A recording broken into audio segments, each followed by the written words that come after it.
Meus amigos, como já se imaginava, após a realização no último domingo do referendo lá na Venezuela, realizado pelo Tiranete local, que vejam vocês, pretenderia, eu digo pretenderia porque ele disse que pretende, mas há vários analistas aí, cada qual trazendo pontos de vista sobre o que de fato pretenderia, o que seria o plano A do Maduro, plano B, plano C, plano Z, plano L. Eu aposto até que o Maduro teria um plano L, se é que vocês me entendem. Mas após este referendo feito pelo Tiranete, que pretenderia agora, com o referendo atestando positivamente a vontade popular dos venezuelanos, com o resultado do referendo, dizendo: olha, querido ditador, invada a região oeste do rio Essequibo, lá na Guiana, o que nós queremos chamar de Guiana Essequiba.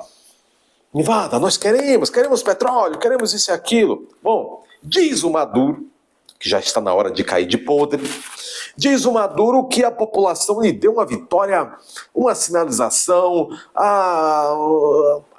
acachapante, maravilhosa, porque teria conseguido, vejam vocês, 95% da opinião das pessoas que foram ao referendo disseram: vá, invada, mestre. Só que os números atestam justamente que este referendo, ou a autorização que este Maduro recebe por meio deste referendo, é uma autorização fajuta. Porque se ele se arvora, aliás, a esquerda adora manipular tudo por meio da linguagem, é como um saco de ar, a linguagem. Tudo é linguagem, nada eles fazem. Castelo de areia, nada fazem de maneira consistente.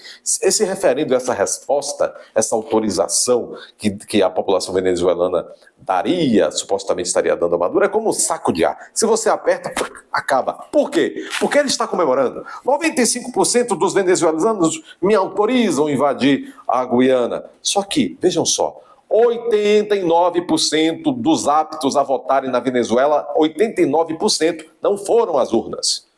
Uma abstenção de 89%, apenas 11% de camaradas ou escravizados madurenhos foram às urnas. Apenas 11% dos eleitores aptos na Venezuela votaram. Desses 11% que foram, 95% disseram invada. Então veja, já por esse escrutínio, por esse modo de fazer as coisas e pela resposta, já se verifica que esse cidadão não tem autorização a rigor, nem da própria população para vir com essas loucuras. Muito bem. Mas nem só a Venezuela vive de loucos. Há outros louquitos, eu ia dizer outra coisa, não posso falar nessa plataforma. Há outros louquitos, uns que tomam as cocitas blancas, os líquidos, vocês sabem, já imaginam, né? Uns que, inclusive, presidem alguns grandes países da América do Sul, que tinham uma obrigação moral, institucional, geopolítica, de dizer ao Maduro, enquadrar o Maduro, dizer: ô Madurão, vai-te para Caracas, ou fica aí em Caracas quietinho, porque tu tá querendo armar um vespeiro pra gente. Só que não, pessoal, porque o que está ficando claro cada vez mais? O interesse nessa região Essequiba, em 75% do território guianense, que é o que o Maduro quer anexar. Maduro, aí é que está. O interesse não é de Maduro propriamente. Hoje os analistas já não escondem, já se percebeu. O interesse ali é chinês, o interesse ali é russo, o interesse ali é iraniano. E aqui, na América do Sul, nesse momento, há vários serviçais, e não só Maduro, se é que vocês me entendem, há vários serviçais do eixo sino-soviético, ou do eixo persa-sino-soviético, Irã, China, Rússia. Há presidentes, há países grandes nesse momento que estão talvez querendo se arriscar também e se colocarem ali, eu digo países grandes sul-americanos, a serviço desses interesses. Então veja, o que se sabe Aí há teorias, como eu disse no início do vídeo, para lá e para cá, para lá e para cá. O que se sabe é que Maduro quer alguma coisa. Provavelmente não só para ele. Para esses que eu acabei de mencionar. Mas não se sabe se vão meter a cara mesmo e invadir. Não se sabe se é como diz o ex-ministro do Partido Comunista do Brasil, aqui no Brasil, ministro da Defesa. Nós já tivemos o ministro da Defesa do Partido Comunista do Brasil, o Aldo Rebelo, que muitos adoram o Aldo Rebelo. Ele disse que, olha, tem impressão que o Maduro não quer invadir. O Maduro quer provocar uma nova arbitragem, ele quer provocar um novo julgamento só. É a teoria também do nosso bom ex-ministro das Relações Exteriores, o Ernesto Araújo, de que o Maduro pretenderia colocar o bode na sala, dizer, olha, eu vou invadir, para que a comunidade internacional dissesse, por favor, não invada, o que é que você quer para não invadir? E Maduro diria, eu quero que julgue novamente, eu quero um novo julgamento, e nesse julgamento, para que nós não invadamos, nós queremos, tá bom, nós vamos desistir dos 75%, nós queremos 35%, sem guerra, então ninguém vai chorar, é mais barato. E o Aldo Rebelo, PCdoB, foi ministro da Defesa de Lula pelo PCdoB, foi presidente da Câmara dos Deputados. Ele disse com aquela cara lavada, como se ele estivesse falando uma coisa que faz sentido para pessoas de bem. Ele disse, não, o Maduro, na verdade, ele quer forçar uma nova arbitragem, um novo julgamento. Mas pera lá, e a segurança jurídica internacional? Quantos tratados multilaterais, bilaterais, quantas controvérsias inclusive territoriais, entre nações, foram resolvidas em julgamentos em tribunais judiciais internacionais e tribunais de arbitragem internacional, que estão nesse momento estabilizados. Se começar a virar moda isso, e a situação jurídica arbitral dessa disputa envolvendo a Guiana e a Venezuela já está pacificada. Quer dizer que basta um tiranete fazer um referendo com 11% da população indo às urnas e ele vai forçar e vai conseguir uma nova arbitragem e uma decisão favorável a ele? É o que avaliza, o que parece legitimar e achar normal o senhor Aldo Rebelo. Aonde vamos parar com isso? Mas veja bem, o interesse há e talvez, se de fato há interesse não só da Venezuela, mas principalmente dos seus patrões, China, Rússia e Irã, em explorar, inclusive a China já faz negócio lá com a Guiana, mas a Guiana também faz negócio com todo mundo, faz com os Estados Unidos e tal. Mas, de fato, e se a China, Rússia e Irã têm interesse em explorar os recursos naturais da Guiana, para eles, tanto melhor. Se não precisar invadir, melhor. Talvez queiram forçar uma nova arbitragem e que a Venezuela abocanhe 50% do território que está pleiteando no momento pela força. Vai ficar bom para a China, também para a Rússia. O problema é o seguinte, pessoal. O problema é que a coisa começa a ser desenhada muitas vezes pelos homens e pelas circunstâncias, e os homens, como já dizia Ortega y Gasset, são eles e suas circunstâncias, mas às vezes não combinam com certas esquinas que se dobram no meio de certos processos históricos. Ainda que o doidivandas espertalhão do Maduro não pretenda, ele e seus sócios, de fato invadir, mas apenas barganhar uma nova arbitragem e conseguir território guianense por meio de arbitragem, não de guerra. Quem garante que não haja nenhum acidente de percurso nesse estratagema? E quem garante que esses doidos de todo gênero não metam a América do Sul numa guerra regional com potencial disso daí ser um flanco enorme e que potencialize até um grande conflito mundial? Porque na Guiana e na América do Sul, portanto, a Rússia, o Irã e a China estão querendo transformar isso aqui em seu território. Eles estão lá do outro lado, em continentes diferentes, mas eles estão querendo transformar isso aqui em seu quintal. Os Estados Unidos, seja porque na Guiana tem muitos interesses financeiros econômicos de empresas grandes no ramo petrolífero americano lá, seja porque também do ponto de vista geopolítico, é impensável que os Estados Unidos permitam aqui um aprofundamento total da influência russa, iraniana e chinesa. Significa que nós esse é o tema do vídeo. Agora eu entro já no tema central do vídeo. Significa que nós, o Brasil, poderíamos ter aqui na nossa cabeceira, na região norte, a instalação de um conflito. Se sai um negócio aí pela culatra, a instalação de um conflito que se sabe como começa, mas não se sabe como termina e quando termina. Gravíssimo, com grande risco até para a nossa soberania nacional e também de derramamento em vão de sangue de brasileiros. Veja bem, se fala que se de fato a Venezuela decidir invadir a Guiana com seus equipamentos russos, chinos e iranianos, não o fará pela fronteira dela, Venezuela, com a Guiana. Porque é praticamente intransponível ali essa travessia seria intransponível. Os recursos naturais que ali tem, grandes monumentais colunas de montanhas de pedra, de planaltos, vegetação densa, com riscos inclusive para a saúde de soldados, dificuldades de se fazer também uma inserção aquilo ali por via aérea, porque imagine a copa das árvores naquela região extremamente... É um negócio absurdo. Só sobraria para a Venezuela uma opção de se invadir a Guiana de uma maneira mais econômica e mais, vamos dizer, do ponto de vista bélico, produtivo. Entrando por território brasileiro, invadindo Roraima, entrando por Ipacaraima, entrando por ali, me corrijam aí quem é da região, se eu não pronunciei direito, e não sei onde é a região, mas o nome é um pouquinho complicado, é indígena.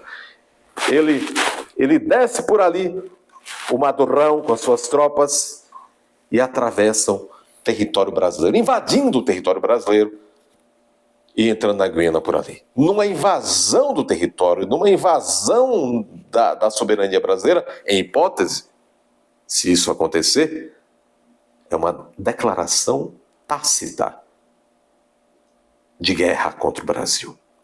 Por muito menos, naquele contexto da Guerra do Paraguai, a Argentina declarou guerra a Solano Lopes, ditador do Paraguai, que para invadir território brasileiro, antes disso invadiu território argentino. E a Argentina declarou guerra para defender a sua soberania nacional, declarou guerra ao Paraguai naquela época e formou-se a Tríplice Aliança Brasil, Uruguai e Argentina contra o Paraguai.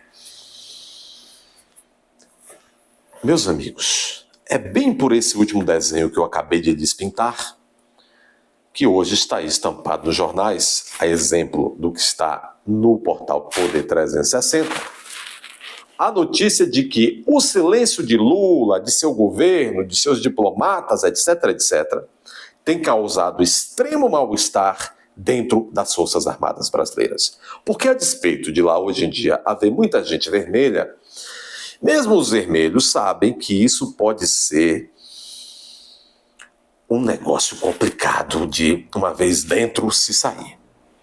Então, as Forças Armadas, as cúpulas das Forças Armadas estariam em polvorosa, estariam em grande mal-estar com o silêncio de Lula a respeito dessa situação. As Forças Armadas estão ressentidas porque Lula ainda não fez um pronunciamento frontal, um pronunciamento direto, objetivo, com todas as palavras, dizendo a Maduro, o ditador da Venezuela, não aprofunde esta crise na América do Sul. E muito menos ainda, até o Ciro Gomes, num vídeo de anteontem para ontem, de madrugada, disse, está faltando o Lula falar com todas as letras. Meu irmão Maduro, não ouse entrar por Itacaraima. Não ouse entrar em Roraima para invadir lá a Guiana, não. Fica aí na tua, porque senão a gente vai defender o nosso território. Bom, está faltando um pronunciamento desse. Está ressentida. está em mal-estar, estão as Forças Armadas com o Lula pelo silêncio do Lula, ou por posicionamentos muito curtos, dúbios, contraditórios, paradoxais.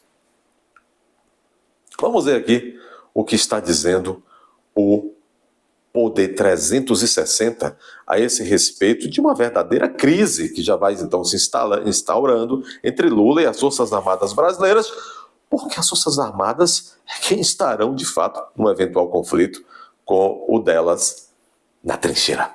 Se é que vocês me entendem se é que vocês me permitem esta piada infame. Vamos lá. Pois é, hoje muitas... Dê para mim o nome aí da cidade de Roraima, que eu estou aqui sempre... Itacaraima, veja aí. Roraima. Alguns também pronunciam Roraima, né, pessoal? Bom, vamos ver aqui o que diz o Poder 360. Sobre esse fato que é o título da nossa live. Está aqui. As Forças Armadas, né, pessoal, que desde a transição de novembro do ano passado para cá, vinha se demonstrando tão fiel a Lula, na verdade, e é bom que se demonstre fiel mesmo, porque afinal de contas o Lula é chefe, comandante em chefe das Forças Armadas, e escolheu a dedo. Cada um dos comandantes das forças está renovando a cúpula, né, no sofrimento danado, porque diz que eles têm muito receio de quem escolhe para as cúpulas das forças, mas enfim... Está aqui no Poder 360. Silêncio de Lula sobre Venezuela, matéria de hoje, cria mal-estar nas Forças Armadas. O presidente não emitiu posicionamento sobre tentativa de Nicolás Maduro de anexar parte da Guiana, em contraste com declarações sobre conflitos distantes do Brasil. Vamos lá. A ausência de uma posição do governo de Luiz Inácio sobre a decisão de Nicolás Maduro de anexar parte da Guiana incomoda as Forças Armadas. Comparam com a verborragia do presidente sobre as guerras na Ucrânia e na faixa de Gaza, dizem as Forças Armadas que o conflito local é o único que pode impor riscos ao Brasil. O presidente disse ser necessário o bom senso dos dois países sul-americanos, mas não citou Maduro nem o referendo. Repetiu a estratégia de igualar os lados, como fez nos outros conflitos. O que é que está dizendo aqui, pessoal? As Forças Armadas estão dizendo, poxa vida, quando era a situação lá de Israel, e o Hamas, Israel que foi agredido pelo Hamas, Lula ficou aí querendo meter dar pitaco. Lá na Ucrânia, principalmente, Lula, defensor, inclusive, de Putin na Rússia, defensor da agressão russa contra a Ucrânia. O Lula disse lá muitas vezes que a Ucrânia é isso e aquilo, que consertaria tudo numa mesa de bar se o chamassem, bebendo uma lourinha. E aí, aqui... Na nossa cabeceira aqui, Madurão dizendo que vai invadir um território soberano lá da Guiana e o Lula está dúbio. Agora, hoje mesmo, houve uma reunião do Mercosul para tratar de outros temas. O Lula com o rabicho entre as pernas, porque foi culpa do Lula o Macron e a União Europeia ter saído fora e corrido, fracassou aquilo que foi quase quando Bolsonaro era presidente do Brasil, quando Macri era presidente da Argentina, quase que se concretizou um acordo da União Europeia com o Mercosul. Quando o Alberto Fernandes ganhou do Macri lá, primeiro dia disse, não queremos acordo com o Mercosul, e nunca fez questão. E o Lula também entrou, vocês viram, o que o Lula, cada vez que, no primeiro semestre, toda vez que ia numa viagem internacional, o quanto o Lula falou mal da Europa, o quanto o Lula debochou da Europa. É claro que o Lula estava sabotando o acordo com o Mercosul, do Mercosul com a União Europeia. Mas hoje, depois de sentir o drama, teve a reunião do Mercosul para tratar desses temas macroeconômicos, regionais também e tal. E Lula lá, foi dúbio de novo em relação à situação da Venezuela e da Guiana. Disse apenas que gostaria que fosse um posicionamento conjunto dos membros do Mercosul, que ele não gostaria de dar um pronunciamento sozinho, enquanto presidente brasileiro, que era preciso todos os membros do Mercosul emitir um pronunciamento, tirou o dedo da reta, Resultado, nem o próprio Mercosul, ou seja, o conjunto dos membros do Mercosul, Peru, Equador, Colômbia, Chile, Brasil, Argentina, nenhum deles, Uruguai, né? Nenhum deles, não houve. O Mercosul também o Mercosul coletivamente não quis emitir na data de hoje, quinta-feira, dia 7 de dezembro. Guardem a data. O Mercosul perdeu uma oportunidade de, com todas as letras, enquadrar o Madurão e falar: deixa a Guiana em paz, não queremos conflito na América do Sul. Nem Lula, nem o Brasil de Lula, nem o Mercosul posicionou-se até a data de hoje, 7 de dezembro, frontalmente contrário a essa aventura militar da Venezuela em querer invadir um território soberano e jogar a América do Sul numa guerra regional. Por que eu estou frisando 7 de dezembro? Porque é no dia que se dá essa irresponsabilidade, nesse mesmo dia, secretário de Estado norte-americano, chefe do Pentágono, dizendo: a nossa parceria militar com a Guiana é forte e perene. E nesse mesmo dia, a Guiana, em parceria com militares norte-americanos, que já estão há quase 2 semanas na Guiana, já começa uma operação. Hoje começou um exercício de guerra no ar, feito em conjunto pelos militares da Guiana e dos Estados Unidos. No ar, justamente sobre a região que a Venezuela quer tomar da Guiana, aquela parte a oeste do rio Eussequibo. Muito bem. Então é para se preocupar mesmo as senhoras Forças Armadas, que já estão um pouco fora de uso há muito tempo. É para se preocupar mesmo. Porque uma coisa é um ébrio dirigindo um país em tempo de paz, ou relativa paz. Outra coisa é um ébrio à frente de um país e à frente de forças armadas durante um período de conflito. São coisas que devemos também nos preocupar, não só as forças armadas, mas a população brasileira. Eu tenho um palpite. E é imprevisível, porque o Maduro, ele pode sim, num fio desencapado, meter-lhe o pé no território brasileiro e entrar dentro do território brasileiro por via de Roraima e entrar na Guiana, numa agressão ao território nacional brasileiro e à nossa soberania. E, meus amigos, a gente pode sim entrar num conflito com a Venezuela. E Lula não dura 72 horas no poder se isso acontecer, porque o povo vai exigir a sua retirada do poder. Porque Lula teria contribuído, e isso ficaria claro mais dia menos dia, se por omissão ou se por ação contribuído para que um outro país quebrasse a soberania brasileira. Meus amigos, isso tudo é muito tenso e ao mesmo tempo é muito instigante, que nos leva a querer compreender melhor o que está se passando. Se você quer continuar refletindo comigo essas questões, que não vão parar por aí, se inscreva neste canal, ative o sininho das notificações, dê o like nesse vídeo, é muito importante. Se você assiste sem dar o like, a plataforma é o contrário, vai pensar que é irrelevante e vai diminuir mais ainda o canal. Então dê o like e compartilhe para quem gosta aí de acompanhar o que está acontecendo lá na cabeceira do país. Descobriu o nome da cidade? Como é? Pacaraima. Quero pedir desculpa aos amigos do norte de Roraima, não foi por acaso, não é desdém também, é que são muitos nomes no dia a dia, nomes novos. A bonita Pacaraima, do bom povo de Roraima, está lá, no turbilhão. Esperamos que fiquem todos bem e que, o Brasil é um só. E como dizia o poeta, haja o que haja, estaremos por Pacaraima.